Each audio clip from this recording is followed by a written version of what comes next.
Force est de constater que les Français sont allés voter. 20,33% de participation à la mi-journée.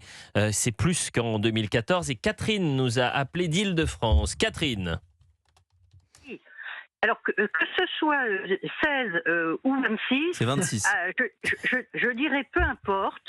Le principe, c'est qu'on devrait rendre, c'est un vieux serpent de mer, rendre le vote obligatoire. Mais il faut y j'aime. arriver. Pas du tout. Ah, j'aime, Voilà. Catherine. Vous voulez rendre d'autres le pays. vote obligatoire? Mais oui, et en prenant le seul moyen qui marche, c'est le portefeuille.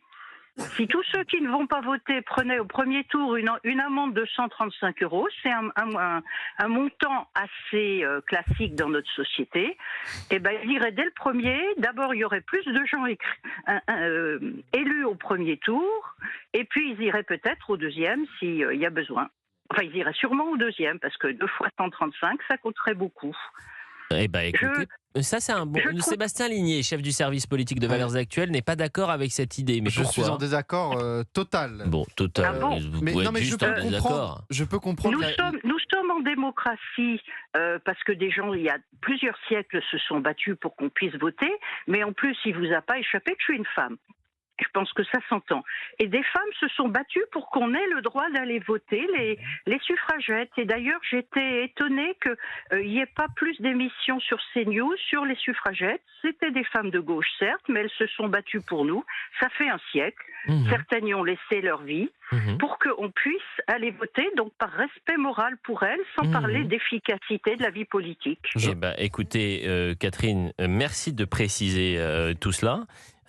Mais Sébastien Ligné, pourquoi vous êtes contre rendre le vote obligatoire aujourd'hui? Non, pour deux raisons. Une première qui peut vous paraître un peu étrange, mais on a le droit dans ce pays de ne pas être intéressé par la politique nationale. C'est une réalité. Ça peut nous paraître curieux, mais vous avez des Français qui considèrent que la politique ne les intéresse pas. En revanche, les aides, ils sont très intéressés par ça, Ah oui, parfois. non, d'accord. Enfin, vous avez le droit de ne pas être intéressé par la politique. C'est quand même un droit. Vous vous rendez aux urnes pour voter blanc, par exemple. Et j'en viens au deuxième point, c'est que à la limite, je pourrais être en accord avec cette idée d'un vote obligatoire si le vote blanc ou nul était reconnu. Parce que vous avez parmi les abstentionnistes, en effet, une partie des abstentionnistes, environ 15%, qui sont des Français qui ne votent pas par oubli, ou parce qu'il fait beau, ou parce que tout cela ne les intéresse pas énormément. Mais vous avez aussi une partie des abstentionnistes qui ne votent pas par choix et qui décident de faire de leur abstention un message politique. Si le vote blanc était reconnu, si une élection était annulée à partir d'un certain nombre de votes blancs, je peux vous dire qu'il y aurait beaucoup moins d'abstention. Parce qu'il ne faut pas oublier que l'abstention,